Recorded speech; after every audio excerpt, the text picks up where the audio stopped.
വികസന പ്രവർത്തനങ്ങൾക്ക് ലഭ്യമായ പദ്ധതി വിഹിതത്തിൽ 1/3 മാത്രം ചെലവഴിച്ച് ഫണ്ട് ലാപ്സാക്കി കാലടി ഗ്രാമത്തിന്റെ വികസനത്തെ അട്ടിമറിക്കുകയാണെന്നാരോപിച്ച് സിപിഎമ്മിന്റെ നേതൃത്വത്തിൽ കാലടി പഞ്ചായത്ത് ഓഫീസിലേക്ക് ബഹുജന മാർച്ച് നടന്നു.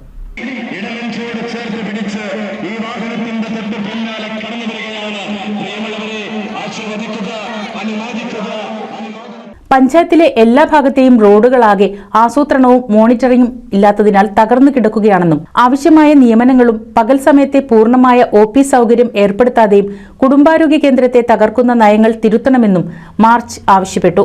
പഞ്ചായത്തിൽ 2 വർഷ വാറണ്ടിയിൽ സ്ഥാപിച്ച 312 സ്ട്രീറ്റ് ലൈറ്റുകളിൽ 200-ലധികവും ദിവസങ്ങൾ പിന്നിട്ടപ്പോൾ നിലച്ചതിൽ വൻ അഴിമതിയും ക്രമക്കേടും നടന്നതായും മാർച്ചിൽ ആരോപണമുയർന്നു. യുവാക്കളുടെ കലാകായിക മേഖലയിൽ പിന്തുണയാകേണ്ട കേരളോത്സവം പോലും മാനദണ്ഡങ്ങൾ കാറ്റിൽ പറത്തി അട്ടിമറിച്ചതുൾപ്പെടെ വിഷയങ്ങൾ ഉന്നയിച്ചാണ് സമരം നടന്നത്. CPM Edappal area secretary T. Sathyan സമരം ഉദ്ഘാടനം ചെയ്തു. ഗ്രാമസഭകളെ പ്രഹസനമാക്കുകയും വികസനാസൂത്രണ സമിതികൾ ചേരാതെയും പ്രതിപക്ഷ വാർഡുകളെ അവഗണിച്ചുമുള്ള ഭരണരീതി ഒരു പരിഷ്കൃത സമൂഹത്തിന് ഉചിതമല്ലെന്ന് ഉദ്ഘാടകൻ പറഞ്ഞു. പഞ്ചായത്തിലെ ജനങ്ങളെയും കോളനികളെയും എല്ലാ മാനദണ്ഡങ്ങളും കാറ്റിൽ പറത്തി വെട്ടിയും തിരുത്തിയും നടത്തുന്ന അശാസ്ത്രീയ വാർഡ് വിഭജനത്തിന് പഞ്ചായത്തിലെ ജനത തന്നെ മറുപടി നൽകുമെന്നും നേതാക്കൾ അഭിപ്രായപ്പെട്ടു.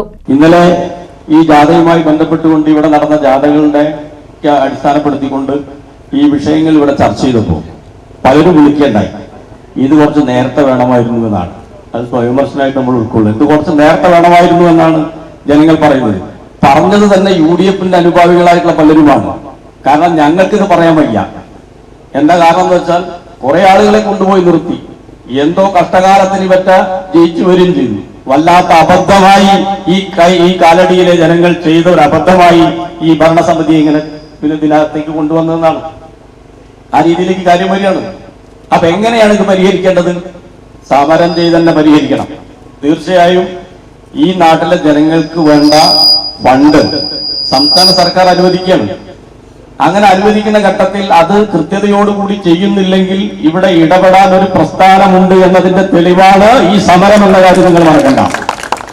ഇതിൽ ഇടപെട്ടുകൊണ്ടിരിക്കണം. ഇടപെടാൻ വൈകിപ്പോയത് രാഷ്ട്രീയ മര്യാദയും മാന്യതയും CPIM-നുള്ളത് കൊണ്ടാണ് എന്ന് നിങ്ങൾ മറക്കണ്ട.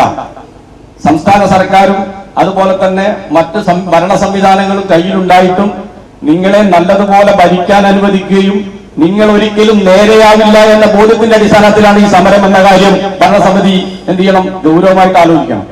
എന്ന് വെച്ച് തുടർച്ചയായി നടക്കുന്ന കാര്യങ്ങൾ ഞങ്ങൾ സഹകരിക്കില്ല എന്നുള്ളതല്ല. കാരണം എന്താ, നാട്ടിലെ സാധാരണക്കാരന്റെ ആവശ്യങ്ങളാണിത്. ഇപ്പൊ പറഞ്ഞല്ലോ, ജലജീവൻ മിഷൻ കാലടിയിൽ മാത്രം, ഈ രാജ്യത്ത് എല്ലായിടത്തുണ്ട് ജലജീവൻ മിഷന്റെ പ്രശ്നം. സ്വാഭാവികമായിട്ട് നമ്മുടെ റോഡുകളെല്ലാം പൊളിച്ചെടുത്ത് നമുക്ക് കുടിവെള്ളത്തിന് വേണ്ടി പൈപ്പ് ഇടുന്നുണ്ട്. ഒന്ന് പൊളിച്ചിട്ട് ചെയ്യാൻ കഴിയുള്ളൂ, വേറെ മാർഗമൊന്നുമില്ലല്ലോ. സ്വാഭാവികമായിട്ട് അങ്ങനെ ചെയ്തു കഴിഞ്ഞാൽ അതിനൊരു കാലപരിധിയുണ്ട്. അത് റെഡിയാക്കണമെന്നുണ്ടെങ്കിൽ സ്വാഭാവികമായും അതിൽ ഇടപെടണം. ആരാണ് ഇത് പൊളിച്ചെടുത്തതിന് ശേഷം ഇതിന്റെ കോൺട്രാക്ടർ ആരാണോ ആ കോൺട്രാക്ടർ ഇതിന്റെ ഉത്തരവാദിയാണ്. അപ്പൊ അതിനകത്ത് അത് സമയബന്ധിതമായി ചെയ്യുന്നില്ലെങ്കിൽ കോൺട്രാക്ടറെ വിളിച്ചിരുത്തി കാര്യങ്ങൾ നിർബന്ധപൂർവ്വം ചെയ്യിക്കുന്നതിന് വേണ്ടി നേതൃത്വം കൊടുക്കേണ്ട പഞ്ചായത്ത് പ്രസിഡന്റിനും വേറെ എന്തെങ്കിലും പരിപാടിയാണെന്നുണ്ടെങ്കിൽ ഈ പണി നിർത്തിപ്പോണമെന്നുള്ളതാണ് പാർട്ടി ആവശ്യപ്പെടുന്നത്. നാട്ടിലാളുകൾക്ക് വഴി നടക്കണ്ടേ? ഇത് എത്രയോ തവണയുണ്ട്. ഇപ്പൊ നമ്മുടെ പ്രദേശത്തുള്ള പ്രസിഡന്റുമാർ പോകുന്നു, സമരം ചെയ്യുന്നു, ഇവരെ വിളിക്കുന്നു, കാര്യങ്ങൾ ചർച്ച ചെയ്യുന്നു, ഇതെല്ലാം ചെയ്യുന്നുണ്ട്. ഇവിടെ എന്ത് ഇടപെടലാണ് നടക്കുന്നത്? ഏതെങ്കിലും ഇടപെട്ടോ? ഇവിടെ ലൈഫിന്റെ പദ്ധതിയെ സംബന്ധിച്ചിടത്തോളം മുരളി പറഞ്ഞപ്പോഴാണ് അത്ഭുതപ്പെട്ടു പോയത്. നിങ്ങൾ നോക്കൂ, ഭൂഭവനരഹിതരുടെ ലിസ്റ്റ് എത്ര വർഷം മുമ്പ് ഉണ്ടാക്കിയതാ?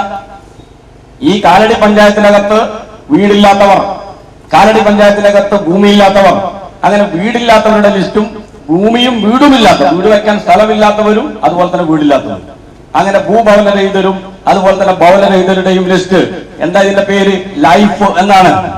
ലൈഫ് എന്ന് പറഞ്ഞാൽ ലൈഫ് പദ്ധതി പ്രകാരം മലന്ന് കിടന്ന ആകാശം നോക്കിയാൽ ആകാശം കാണാത്ത ഒരു കൂര പണിയാൻ ആഗ്രഹിക്കുന്ന കേരളത്തിലെ സാധാരണക്കാരന് വീടെന്ന് പറയുന്ന സ്വപ്നത്തിന്റെ സാക്ഷാത്കാരത്തിന്റെ പേരാണ് ലൈഫ് എന്ന് പറയുന്നത്.